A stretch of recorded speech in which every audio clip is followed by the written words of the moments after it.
Hello everyone, my name is Mehmet Akif Görgülü and I am the team leader of this project titled Design and Development of a Curved Antenna for Helicopters. Our team includes İrem İleri as the system engineer, Caner Acar as the hardware engineer, and Metin Argıç as the software engineer. To begin with, let's briefly explain the need and motivation behind our project. In modern helicopter missions, especially those related to defense, search and rescue, or autonomous flight, reliable GNSS communication is critical. However, conventional antennas are often bulky, protruding, and not compatible with curved fuselages, leading to signal loss, interference, and aerodynamic drag. We aim to develop a multi-band conformal antenna that can be integrated directly onto a helicopter's curved surface, ensuring wider signal coverage, higher gain, and lower electromagnetic interference.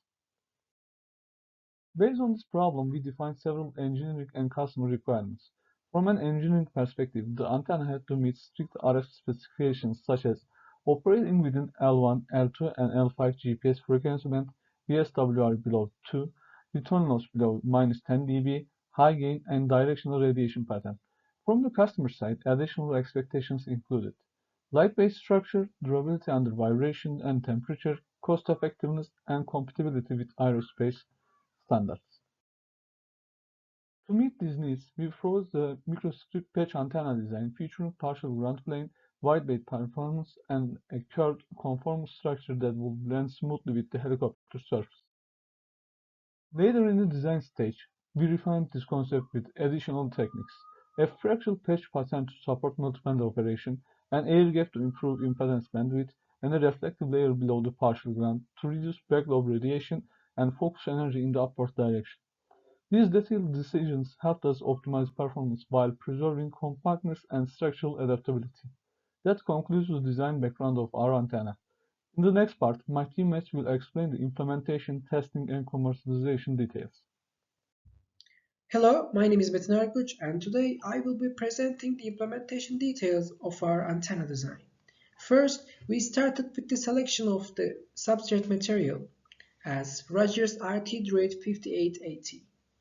This material offers a low-loss tangent that leads minimizing signal attenuation and increases overall antenna efficiency, which is a critical factor for our application. Here is a final design that you can see on the left and the slopes introduced into the patch.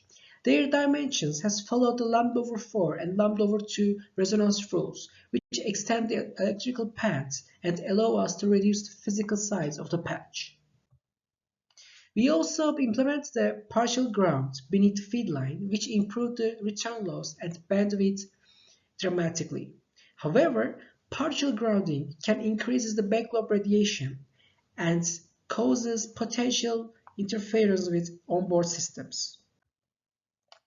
To address this, we added a reflector layer beneath the structure to suppress unwanted radiation.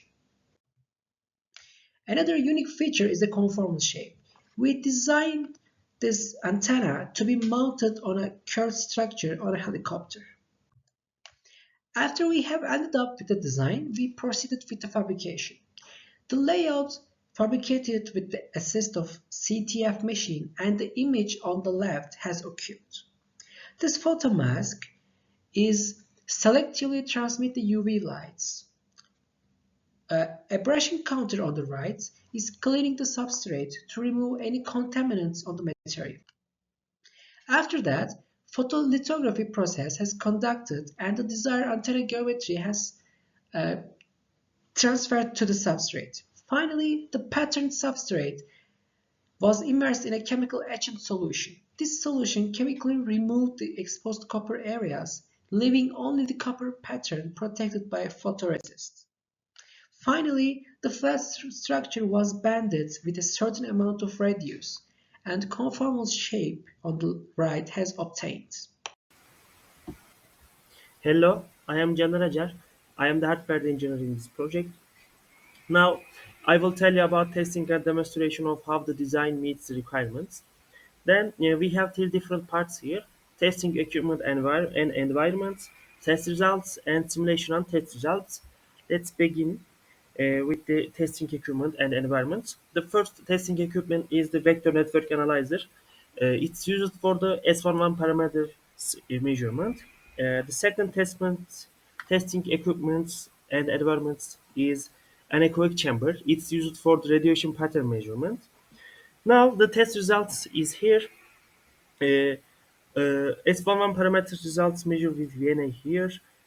Oh, it meets with the requirements because all corner frequency measurements are above the minus 10 dBi, so the antenna meets with the requirements.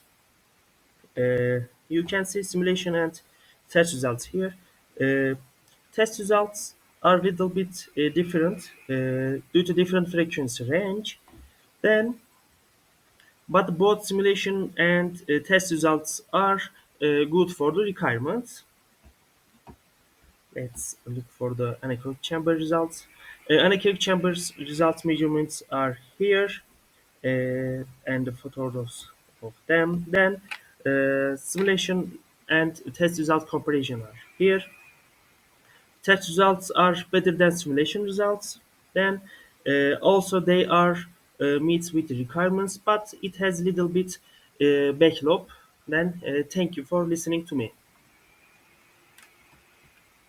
Hello, my name is İrem. I'm system engineer of the project. In this part, I will briefly talk about the cost, commercializations, and compliance process. First, we mostly stayed within our planned budget. Some parts were bought at the prices we expected. But for special parts like Rogers 5818, the cost changed a bit because of shipping and taxes.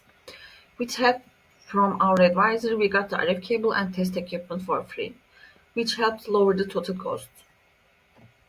Our antenna has good potential in the market since it can be used on curved surfaces, is suitable for helicopters. During the project, we also worked on patent protection, market research, and possible partnerships. Following technical standards is very important for a product like this. We used electromagnetic and material standards to guide our work. As you can see on the screen, these are the main standards we followed. Big companies like Tusash care about certification. On the screen you can also see the important certificates they usually require. We didn't get these in this project, but they are necessary for future real-life use. Finally, our antenna provides stable signals, low noise, and good performance under vibration, so it can be a reliable option for critical missions. Thanks for listening.